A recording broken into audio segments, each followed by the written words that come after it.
Hey y'all, Joe Dragon here, and on Friday, September 6th, Odin spawned, and on Diabolos, people were shouting it in pretty much every city and everywhere I went, so I decided to go ahead and check it out. I'm only level 34 in this, and I wasn't really much help, but that doesn't really matter because I end up dying here in a little bit.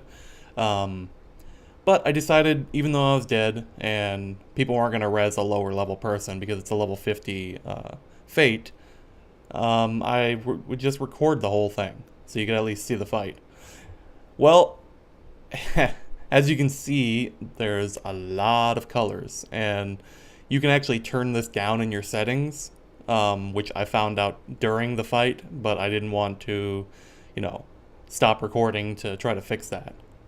Now, as you can see here during the fight, he basically does a lot of AoE, and if you jump out of it, you're fine. If you're ranged, you pretty much won't take much damage, and the AoE heals will be going off like crazy anyways. So I survived for quite a bit here. The only reason I died was because he does a massive AoE that I couldn't get out of in time. Plus, I think I was just a little too close here, so I think by now pretty much every server has downed him.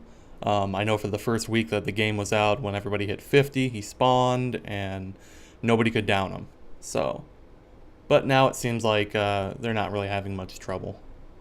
I doubt this is the server first, but the way everyone reacted, it doesn't happen that often because he spawns very rarely. Alright, and here's the massive AoE. I could not get out of it. I could barely move. And bam, I'm dead. So I just kept recording.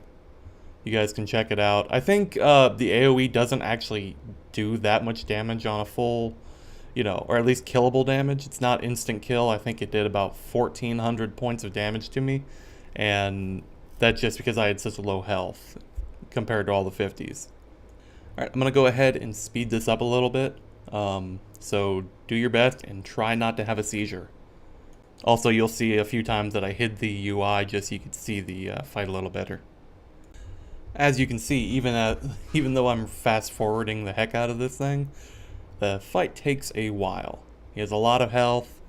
There are several points in the fight where you actually have to kill some ad things that he spawns. I don't see him moving, but I think they're his lance or something he puts down. And if you don't, it pretty much kills everyone, from what I can tell.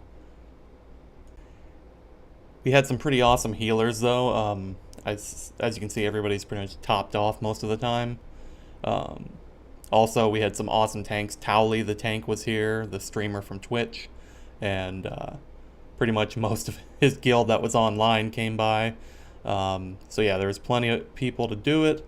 And the fight just, even though it took a while, was pretty awesome.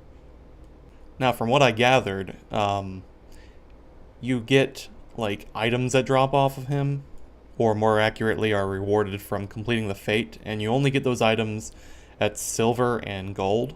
Bronze, as I got because I wasn't able to contribute much, just awards, experience, a small amount, and some seals. But still a pretty good amount, even though I was dead for most of the fight. The actual item that drops from the fate is called Odin's Mantle, and for silver, I believe people got 1, gold got 5, and basically it's a currency item that you can trade for 4 items as of right now. The main hand gladiator and paladin sword Zentetsuken. There's a helmet called Jalmir, which is a warrior, paladin, gladiator, and marauder helmet. By the way, pronouncing Norse words is fun. Okay, also you get a Heraclady, I think, which is also for gladiators and paladins and their subclasses, which is a body piece. And finally, for all classes, you can get the Sleipnir Barding, and that is Chocobo Barding, which looks pretty badass. I'm going to go ahead and show you a quick picture of that, courtesy of Senryoku on Reddit. Pretty cool indeed. Now your Chocobo too can have front legs. Alright, and that brings us to the end of the fight coming up here. And I want to head back to normal speed so you can check it out. And remember, even if you die, you should stick around to the end of the fate, because you will still get a reward based on your contribution up to the point where you died. So don't ever release too early, because it's a long walk back and you'll never make it unless you are right next to where you set your home point. Alright. Anyways, that's it for this video. I hope you enjoyed, and I'll see you next time.